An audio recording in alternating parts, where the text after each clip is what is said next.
कि सावन का महीना चल रहा है तो दोनों दिन ऐसे ही अपना कैलाश पर्वत पे घूम रहे हैं। तो घूमते घूमते बोलते पार्वती माँ बोलती कि आजकल तो सावन चल रहा है, सब भक्त ही बना है, सब कांवड़िया ही लेके जा रहा है। इसमें कैसे पता चलेगा कि कौन सच्चा भक्त है कौन झूठा है, कौन ऐसे ही जा रहा है मौज मस्ती के लिए, कौन आपको श्रद्धा से जल चढ़ाने जा रहा है। बाबा बोलते हैं कि ठीक है, तुम्हें इसकी परीक्षा लेनी है कि मेरे भक्त कौन सच्चा है और कौन ऐसे ही मौज मस्ती के लिए कांवड़ लेके जा रहा है। तो मैं जाता हूँ धरती पर, मैं परीक्षा लेता हूँ भक्तों का। तो पार्वती माँ बोली कैसे? बोले कि मैं ऐसा भेष बना के जाऊंगा, एक किसान के रूप में जाऊंगा और मैं बेलपत्र बेचने के लिए टोकरी में देखता हूँ अपने भक्तों में कांवड़ का समय चल रहा सावन, सबको बेलपत्री चाहिए मेरे शिवलिंग पे चढ़ाने के लिए। तो मैं जाऊंगा और बेलपत्र ही बेचूंगा, उसी में परीक्षा मेरे भक्तों को होगी। तो माँ पार्वती बोली ठीक है। तो बाबा अकेले आए, माँ पार्वती कैलाश पर्वत पे थी, माँ भोले बाबा नीचे धरती पर आए और एकदम धोती कुर्ता एकदम किसान के भेष में पगड़ी उगड़ी बांध के एक टोकरा भर के खाली बेल पत्ता लेके पूरा गांव में बेलपत्री ले लो बेलपत्री ले लो बेलपत्री लेके चिल्ला रहे। पर उनका कपड़ा देख के, उनका इतना गंदे कपड़े देख के उनसे कोई बेलपत्री नहीं खरीद रहा है, कोई नहीं। सब बोल रहा है इतना मैला एक कपड़ा पहनना है, इससे बेलपत्री खरीद के कौन भोले बाबा को चढ़ाएगा, इतना गंदा इसके वस्त्र है। तो ऐसे करते करते बाबा कोई जब नहीं खरीदा तो एक फूल माला की दुकान के सामने बाबा बैठ गए।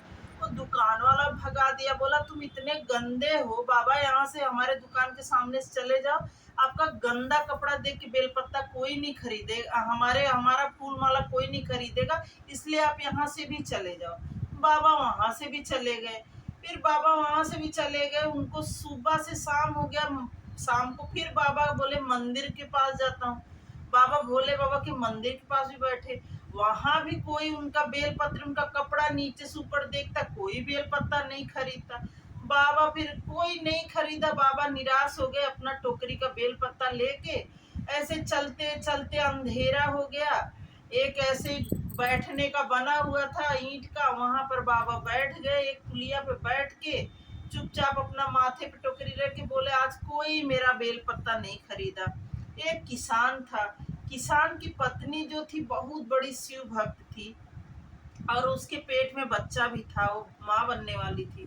तो उस दिन क्या हुआ कि किसान जो है, किसान का कमाई नहीं हुआ, मजदूर था मजदूरी करता था, उस दिन उसको उतना कमाई नहीं हुआ, उसके पास सिर्फ 7 रुपया थे।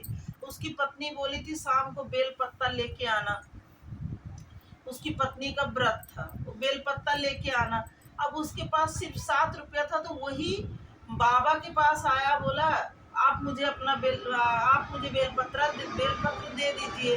तो बाबा बोले कि अभी तक सुबह से लेके रात तक कोई मेरा बेलपत्र नहीं खरीदा, मेरा मेरा नीचे से ऊपर तक हालत देख लो, मैं कितना मैला कुचैला हूँ, इसलिए मैला कुचैला होने के नाते मेरा कोई बेल पत्र नहीं खरीदा।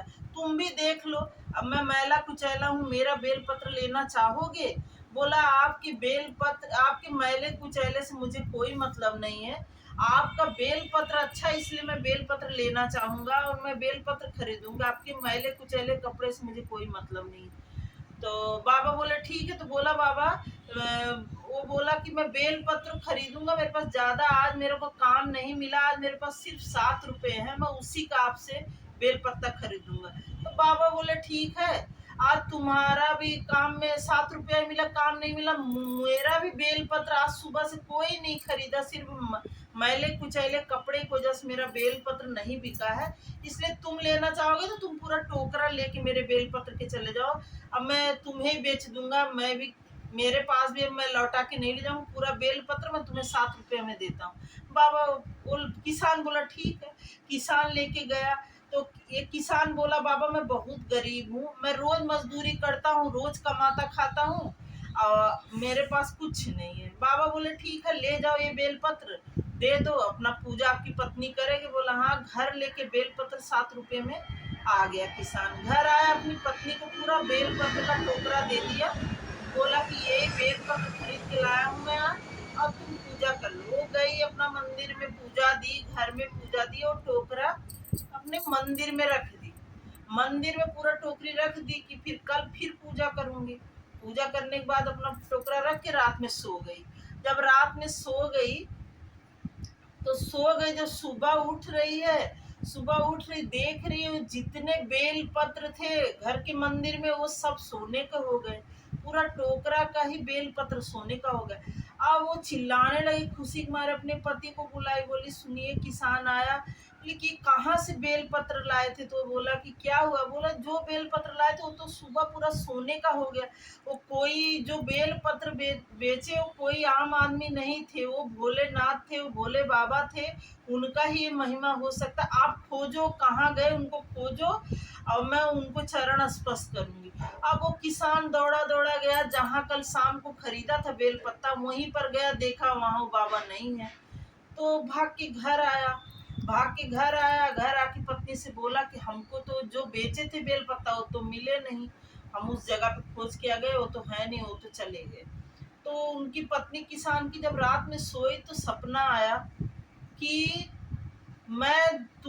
तुम मेरी शिष्या हो, मैं तुम्हारा ही गुरु हूँ, मैं भोलेनाथ था और मैं तो अपने भक्तों का परीक्षा लेने के लिए उतरा था कि कौन सच भक्त है और कौन ऐसे ही मतलब खाली पूजा पाठ करता पर सच्चे दिल से नहीं करता।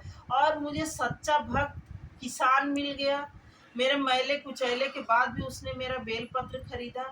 और तुम मेरी मतलब इतनी प्यारी भक्त हो, इतनी अच्छी भक्त मिल गई, इतना श्रद्धा से तुमने पूजा किया और इतना तुम्हारे पास इतनी गरीबी था, कुछ नहीं था, इतना श्रद्धा से तुमने मेरा पूजा किया, इससे मैं बहुत प्रसन्न हुआ, इसलिए मैं तुमको बेलपत्र सोने के रूप में अन्न धन से भर दिया।